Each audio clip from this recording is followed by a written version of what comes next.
Mi nombre es Hugo Molina Flores y mi compañera de grupo Melissa del Río López.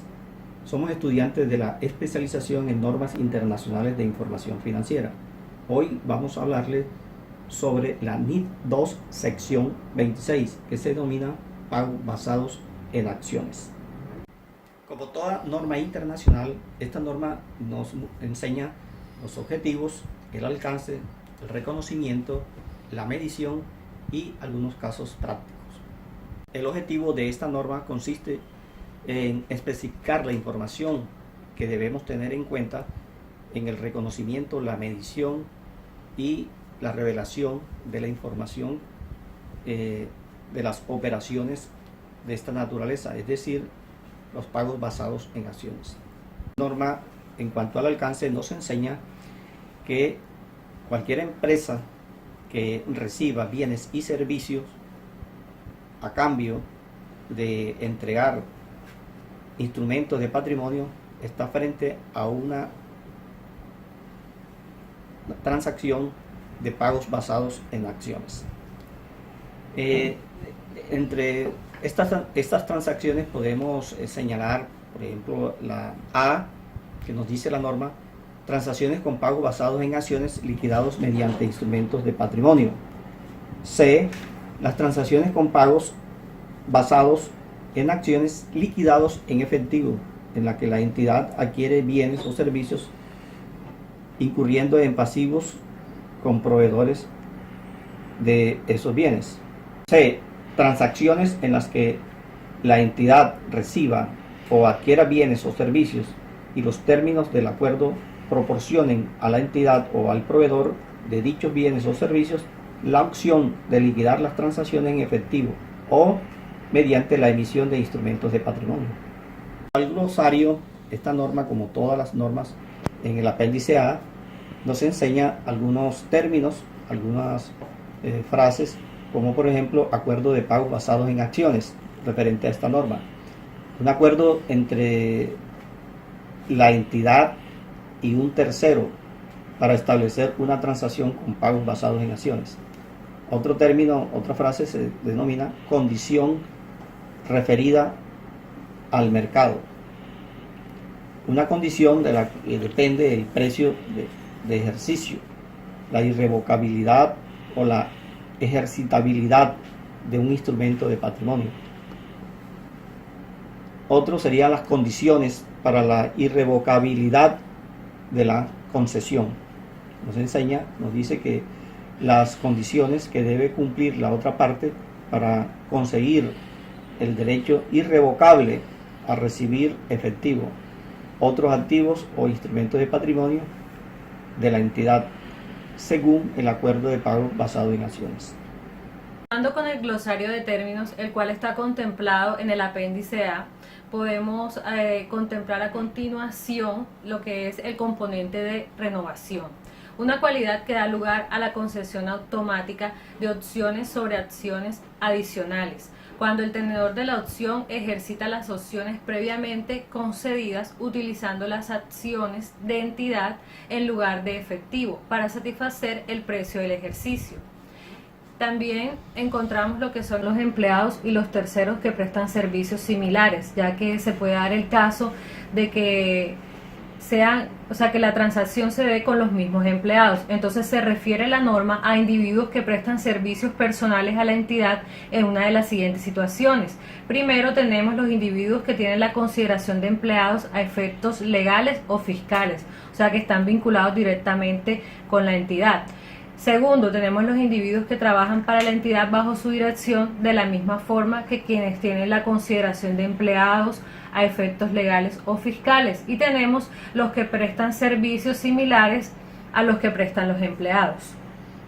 Encontramos lo que es la fecha de concepción, la fecha en que la entidad y el tercero, incluyendo si este tercero se refiere a empleados, alcanzan un acuerdo basado en pagos en acciones. La fecha de valoración, que es la fecha en que se determina a efectos de la NIF el valor razonable de los instrumentos de patrimonio concedidos. Todo esto con el fin de poder entender mejor lo que la norma los lineamientos que la norma nos está tratando de colocar para reconocer el hecho económico. Conocimiento. En esta parte nos habla de que la entidad reconocerá los bienes o servicios recibidos o adquiridos en una entidad, en una transacción de pagos basados en acciones, en el momento en que la entidad obtiene esos bienes o le prestan esos servicios, o que los servicios son recibidos. Entonces la entidad reconocerá el correspondiente incremento en el patrimonio neto si los bienes o servicios hubiesen sido recibidos en una transacción con pagos basados en acciones que se liquiden a instrumentos de patrimonio, o reconocerá un pasivo si los bienes o servicios hubieran sido adquiridos en una transacción con pagos basados en acciones que se liquiden en efectivo, lo que veíamos anteriormente con el señor Hugo, que son las transacciones, los tipos de transacciones que se pueden dar. En base a esos tipos de transacción, en base al acuerdo que se haga, como lo veíamos en el glosario, vamos a reconocer el hecho económico. Entonces podemos establecer que el reconocimiento se da cuando existen condiciones de consolidación de la concepción. En el caso de los pagos basados en acciones concedidos a empleados, se consolidan inmediatamente. Esto quiere decir que la entidad los reconocerá íntegramente en la fecha de la concepción, cuando los servicios hayan sido recibidos, ya sea como incrementos del patrimonio o como incrementos de un pasivo. En el caso de los pagos basados en acciones, no se consolidan hasta que el empleado complete un periodo de servicio especificado. Quiere decir que si yo contrato un servicio con un empleado, pero este va a trabajar, por ejemplo, hasta el 2020, o sea, no va a ser un servicio que me va a prestar de forma instantánea, sino va a tener un periodo de tiempo, yo voy a ir reconociendo en mi contabilidad esos periodos en que me están prestando el servicio. La entidad contabilizará esos servicios en la medida en que sean prestados por el empleado durante el periodo de consolidación de la concepción, reconociendo sea un incremento de patrimonio o un incremento de pasivo. Después de hacer el reconocimiento, tenemos que hablar de la medición. La medición, en este caso de operaciones, nos tenemos que hacer la siguiente pregunta. Cuando nos referimos a medición de bienes o servicios recibidos, que estos incrementen en el patrimonio, nos preguntamos si el valor razonable de esos bienes puede estimarse con fiabilidad. Si puede estimarse con fiabilidad, se miden al valor razonable de los bienes o servicios recibidos. Cuando no se puede estimar con fiabilidad, se mide al valor razonable de los instrumentos concedidos, es decir, al valor de las acciones que estoy emitiendo. Esto en el caso de que los valores de que el valor razonable de esos bienes que estoy recibiendo no se pueda medir con fiabilidad. En el caso de las transacciones que se hacen con los empleados o terceros, cuando yo recibo que me suministren servicios, una entidad medirá esos servicios al valor razonable de los instrumentos de patrimonio concedidos. Me debo preguntar en qué fecha se dará la medición del valor razonable. Entonces, esa fecha se hará cuando las transacciones con empleados, incluyendo terceros, proporcionen servicios similares en la fecha de la concepción, en la fecha en que se realiza el acuerdo. Cuando se hagan transacciones con terceros, se realiza en la fecha en que la entidad obtiene los bienes y los servicios de la contraprestación. Aquí hay un aspecto importante para tomar la medición.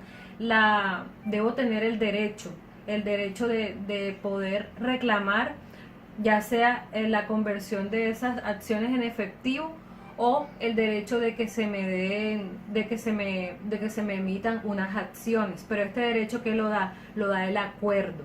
Entonces, cuando ya yo establezco que si se da mediante un derecho de irrevocabilidad, que yo, por ejemplo, tengo un periodo en el que me están prestando un servicio, se va realizando la medición y el reconocimiento en el periodo en que se esté prestando ese servicio. De manera progresiva. A ver unos casos prácticos para que nos quede un poco más claro cómo se reconoce y cómo se realiza la medición en este tipo de operaciones. Tenemos el caso de la entidad A, que como parte de sus actividades ordinarias contrató una consultoría local de relaciones públicas para que la asesore en una nueva campaña de mercadotecnia como pago por los servicios. La consultora aceptó acciones ordinarias de la entidad. Entonces, la entidad A paga los servicios con acciones en lugar de efectivo. Contabiliza esta transacción con pagos basados en acciones que se liquidan con instrumentos de patrimonio, ya sea de acuerdo con la NIF-DOF o con la sección 26. Tenemos otro ejemplo donde la entidad A establece un plan de remuneraciones basados en instrumentos de patrimonio y concede opciones sobre acciones a sus empleados. Esto puede ser a manera de pago por un servicio o puede ser una remuneración extra de lo que normalmente, de la actividad que él ejerce. Por ejemplo, si yo le ofrezco a mi contador que yo le voy a pagar su salario, no tengo para pagarle el salario, sino que yo le voy a dar unas acciones, o él en un determinado caso me hace un trabajo extra y yo le digo que por ese trabajo yo le voy a emitir unas acciones. En este caso, yo tengo que aplicar la NIF basada en pagos en acciones. Haciendo como una especie de síntesis, podemos ver que los pagos en acciones se dan en 3 transacciones. En las transacciones que requieren que yo emita acciones o que son en este caso instrumentos del patrimonio. En las transacciones donde yo voy a pagar en acciones al valor de mi acción, pero esa se va a convertir en un efectivo que yo voy a entregar. Yo voy a entregar efectivo, pero ese efectivo va a estar supeditado al valor de mi acción. Y también en el caso de las transacciones que se hacen para que yo adquiera bienes o para que me presten un servicio y yo como remuneración voy a emitir acciones, voy a convertir esas acciones en un efectivo supeditado a mi valor de la acción o voy a emitir instrumentos de patrimonio. O sea, se dan esas 3 tipos de situaciones y que tienen unos condicionamientos, tienen condiciones de irrevocabilidad, o sea, están basados en un acuerdo donde las partes adquieren un derecho a recibir ese efectivo o a recibir esa acción si yo entrego un bien o recibo un servicio que me van a prestar.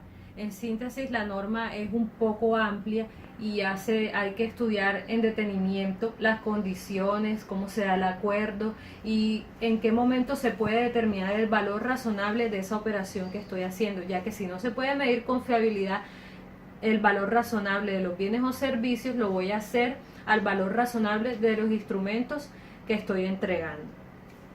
Ya para terminar, van nuestros agradecimientos a todos ustedes por la atención prestada y nos veremos en una próxima oportunidad.